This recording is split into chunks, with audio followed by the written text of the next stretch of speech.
రోహిణి మాటల్లో చాలా అనుమానాలు వ్యక్తం చేస్తూ ఉంటాడు సత్యం. అదేంటమ్మా, కనీసం కన్న తండ్రితోనూ మాట్లాడవు, అమ్మ లేదంటున్నావు, పైగా చుట్టాలు బంధువులు కూడా లేరంటున్నావు, నువ్వు ఇన్ని రోజులు ఎలా పెరిగావు అని అడిగితే ఇక ప్రభావతిని వాడుకొని అత్తయ్య మీరే నాకు అన్ని అమ్మ నాన్న అత్త మామ అందరూ మీరే అన్నట్టు తనను బురుడి కొట్టి చేస్తుంది.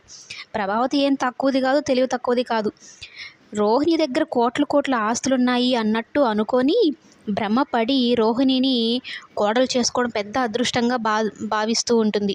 ఒక్కసారి రోహిణి కోటీశ్వరరాలు కాదు, పెళ్ళయి పిల్లాడున్న విషయం కానీ తెలిసిందంటే ప్రభావతి మొహం చూడాలి, వాడిపోయిన బల్బులాగా ఎలా ఉంటుందో.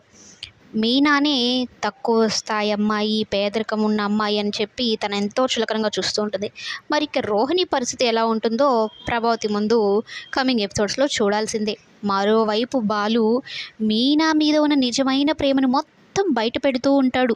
చాలా మంచి అమ్మాయిరా, చిన్నప్పటి నుంచి కష్టాలే, వాళ్ళ తమ్ముడు చెల్లి కోసం ఎంతో కష్టపడింది, ఏ చిన్న సంతోషానికి కూడా నోచుకోలేదు, తనను చూస్తే చాలా జాలనిపించింది, అసలు ఒక చిన్నపిల్ల మాదిరిరా, ఈ ఊరిని చూసి ఎంతటి ముచ్చట పడిపోయిందో అని అయితే వాళ్ళ ఫ్రెండ్తో చెప్తూ ఉంటే మీనా బాలు మాటలు విని చాలా సంతోషపడిపోతుంది.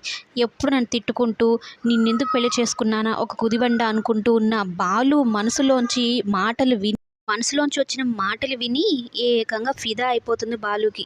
బాలు ఏమో ఏంటి నేను మాట్లాడి విని నేను నిజంగా ప్రేమిస్తున్నాను అనుకుంటుందా ఏంటి? అయినా ఈ పిల్ల పోయిన జన్మల పిల్ల ఉంటుంది, ఎలక్ కోసం మాట వేసినట్టు నా మాటలన్నీ విని నన్ను ఎప్పుడప్పుడు కొరికేద్దామా అన్నట్టు మీనానే చూస్తూ ఉంటాడు. మీనా సిగ్గుపడుతూ వెళ్తూ ఉంటే బాలు డైలాగ్ డెలివరీకి, టైమింగ్కి, కామెడీకే సగం ఈ సీరియల్ మొత్తం చూడొచ్చు అనిపిస్తుంది.